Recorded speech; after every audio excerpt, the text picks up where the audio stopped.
Bismillahirrahmanirrahim. Thank you very much, Dr. Eileen. Can you hear me? No?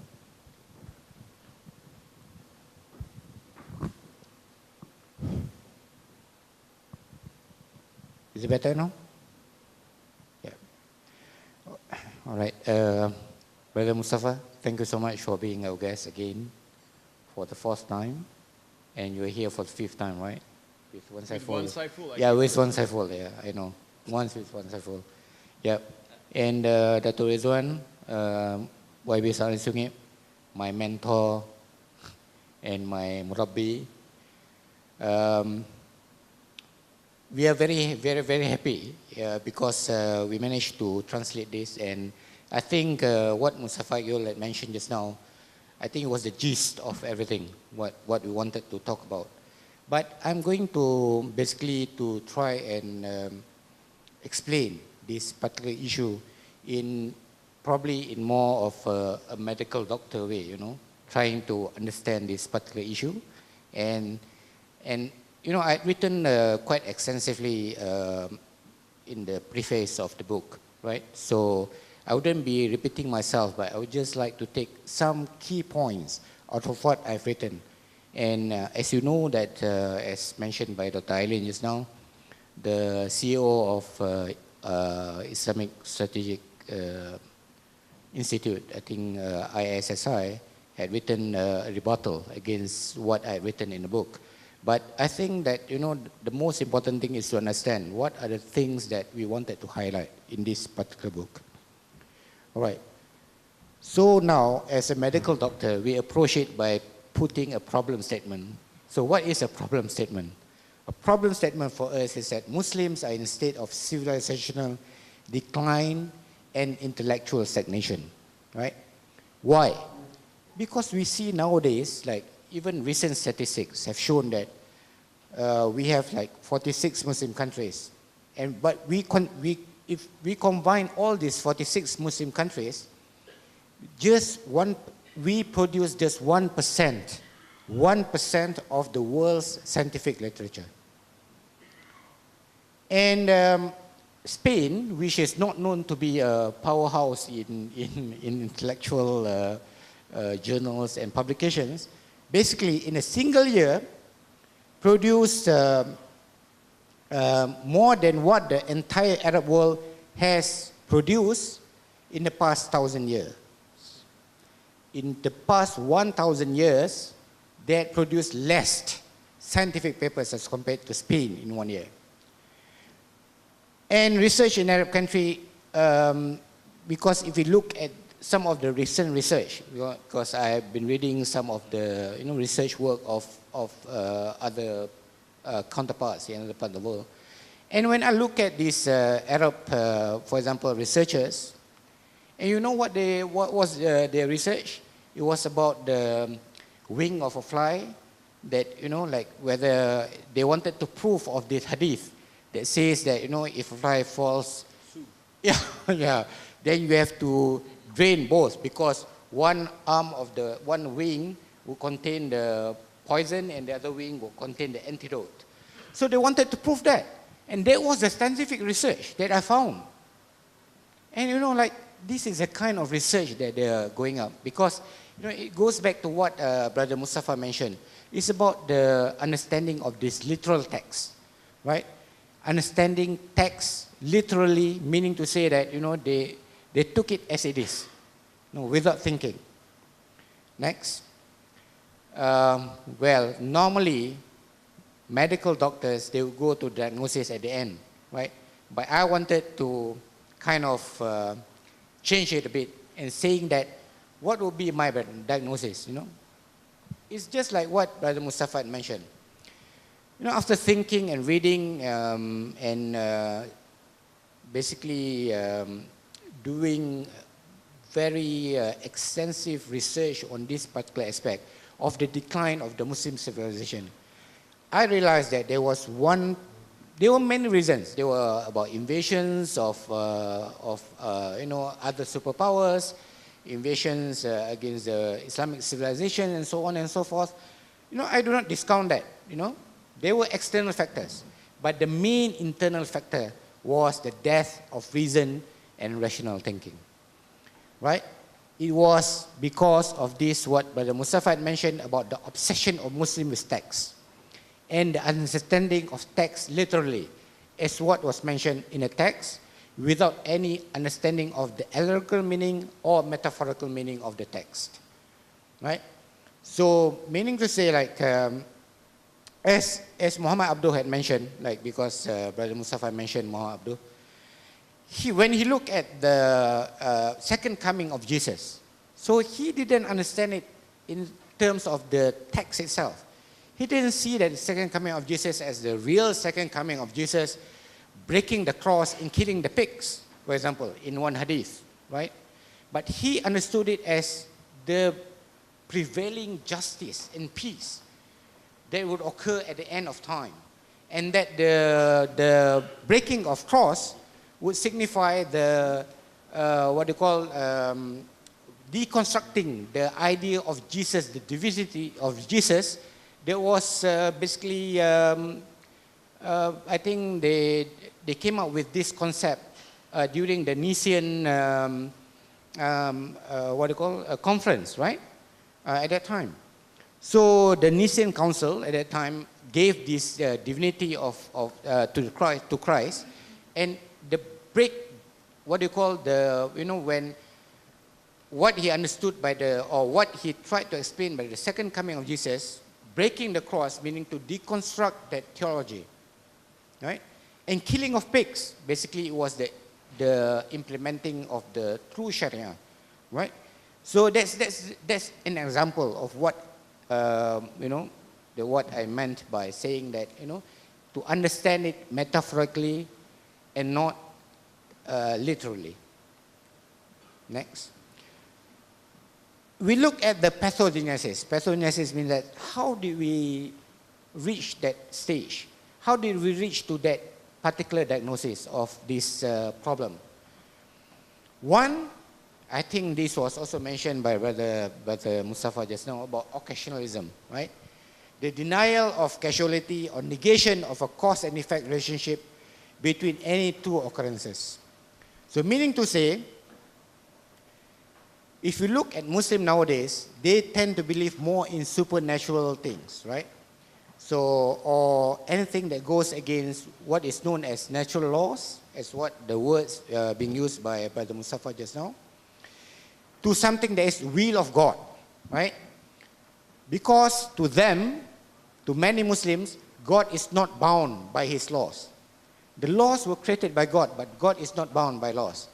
If we understand, and I think I wrote this in detail in the foreword of this book, this led to the belief that, like for example, water that has been recited holy verses to it has some supernatural power to it, right? It could heal people, it could give, if you let your child to drink it, then, he could pass the exam just like that or something like that.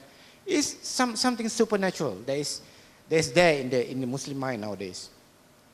And similarly, because of this denial of the concept of cause and effect of natural laws that God had created, meaning to say that, for example, like what we understand as gravity, for example. Like, so if we drop something, right, it drops because of gravity. Because if we don't believe in this natural law, if it says that everything goes back to to what Allah wills, for example, right? Meaning to say that we are also saying that if Allah wills, right, if I drop this, it could go somewhere else, right? It could go up, it could fly up, and that's the reason why people, Muslims nowadays, believe that wali, for example, these saints they could basically gravitate themselves. They could fly from one place to another place, and they could be at two different places at the same time or something like that. Just because they don't believe in that, in this particular thing, and the Asharite theory came about with one concept, There is known as al-kasab. That's not mentioned by the Mustafa just now. But it's basically everything happens. I think you gave an anecdote about water, right? Water or heat? Cotton burning? Yeah, cotton burning. Yeah, cotton burning, right? It's not because of that. It's because God wanted it to burn. So it's the concept of this al-kasab. And according to Rashid Ghanouchi, if we were to read about his ideas, he mentioned specifically that this concept of al-kasab of Ashaira were the main reason for the decline of Islamic civilization. All right. Now let's go to the second point that I wanted to talk about this pathogenesis, right? Second is the predetermination. Because Muslims, especially the Ash'arites, the Malays in our country in particular, believe this idea of predetermination, right? This fatalism, basically, to me, it damaged the Muslim world and caused intellectual stagnation. And we looked at the Muslim psyche, right? Okay? And in the Malay Muslim proverb, we used to say, rezeki secupak takkan jadi segantang. I mean, how do we come about to that kind of proverb? It's basically of predetermination. It's basically we believe that God has determined everything. You know, like we have no power to change whatever God has determined for us. And even if we look at reformers, Muslim reformers in the in the 20th century, like Pendeta Zaba, Syed Syed Al-Hadi, and so on and so forth. We look at this Kaum Muda, the reformers at that time. So they had written books, right? Even if you look at Pendeta Zaba, he wrote a book called Falsafah Takdir, and another book called Perangai Bergantung pada Diri Sendiri. You know, it was everything about this idea of predetermination. So he wanted to dispel this myth from the Malay Muslim mind to say that, you know, you cannot progress just because you believe God has determined for you that this is your life. That you know, rezeki secupak, you cannot be segantang. You know, you cannot get more than what you have that has been ordained by God. And I think Brother Mustafa recited this particular verse, right, in Surah Ar-Ra'd, yeah. Inna Allah la yughayyiru biqawmin hatta yughayyiru ma bi anfusihim. Yeah. And God, verily God does not change man's condition unless they change their inner selves.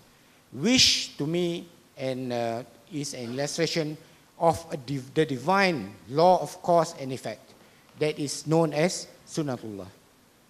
Next. This, if we look back at the doctrine of the Mu'tazila that has been mentioned by Brother Mustafa just now, the Mu'tazila believe not in predetermination, right, but believe in free will. Believe that basically humans, they have free will to do, you know, whatever they wish to do, right? And that our actions were not predetermined, and they have the power to choose their action in order to be held accountable. To be held accountable by God is them. They caused the effect of what they wanted to do, right? So basically, whatever reward they are going to receive, whether in hell or in heaven, was basically based on what they chose to do in their lifetime. So, in my foreword in the book, I've written in detail about about this idea of free will in Surah Al-Araf about Adam and Eve. You know, when God forbade Adam and Eve to approximate this what is known in the Quranic term as Shajaratul Khuld, the tree of Khuld, right? Nobody knows whether it's a tree or it's a metaphorical, but to me and to Abdul, it's more of a metaphorical area that, you know, Adam and Eve should not approach, right? But then, by forbidding this Adam and Eve to approach the tree, God made it possible for men to act wrongly, and therefore to act rightly as well. And so man can become endowed with the moral free will which distinguish them from other sentient beings. Meaning to say that they can act, right? And I think Brother Mustafa, you wrote very nicely in one subchapter in your Islam Without Extremes, Freedom to Sin, right? That subchapter was a very profound chapter. Freedom to sin, that's the whole idea of it, right? Man has been given this right. Next, the third one is basically the idea of revelation over reason.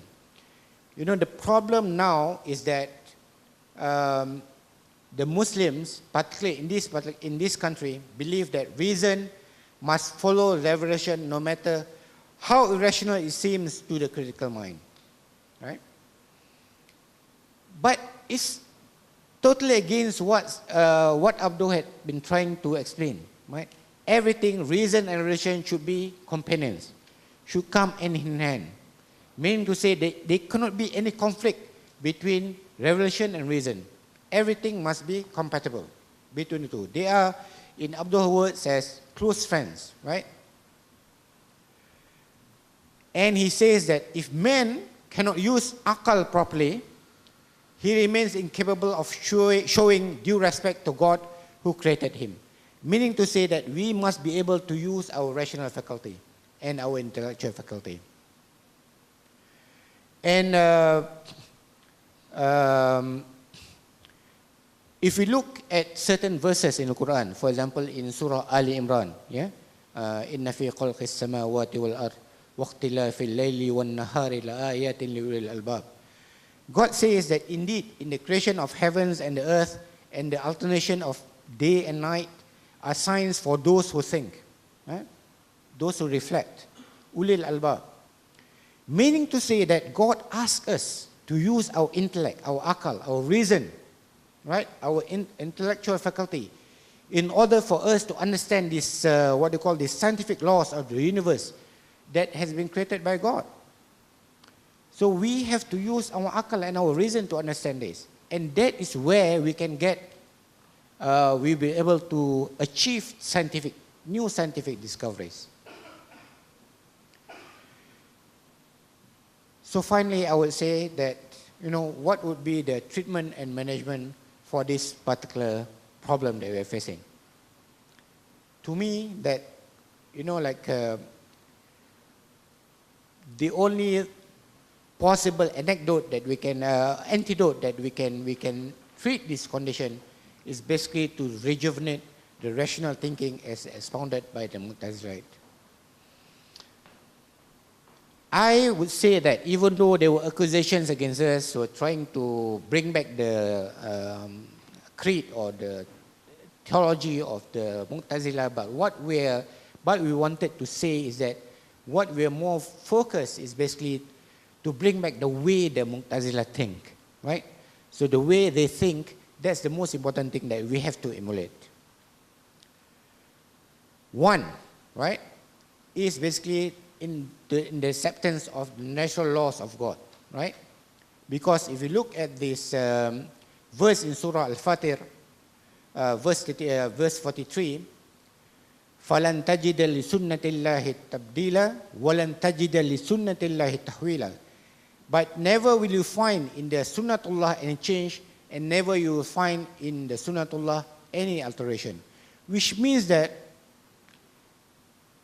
if you take, for example, water, it will boil at the temperature of 100 degrees, right? You cannot find any changes there. And because of our belief in this Sunnatullah, you can have scientific discoveries. Scientific discoveries is that when we understand the Sunnatullah, when a sperm penetrates an ovum, right, you will see that it forms a zygote. And when we understand that that's the way that a zygote is formed, then that zygote will later on turn into a morula, then turn into a blastocyst, then turn into later on into a fetus. If we understand these natural laws, this is how that we came about with artificial, what we call in vitro fertilization, right? Because we understood this particular aspect of natural laws. Because we recreated what God had created under these natural laws. And second, I would say that there must be what we call as acceptance to the idea of free will. Right? So in other words, that we must understand that this whole world has to be seen as an abode of trial where people are tested on whether they are willing or unwilling to accept the true faith. And only then that we can have this true liberty, right? Meaning to say that the concept of this la ikraha fi din, there shall be no coercion in matters of faith. Only then, when people cannot coerce us to, we have the full liberty to believe or to disbelieve. And third is the acceptance of reason and revelation to be the most intimate companion, and for us to have this idea that there should not be any contradiction between the two, right? Meaning to say that we have to go back to what Abdul has proposed to us before this, that these two, reason and revelation, they must be treated as companions.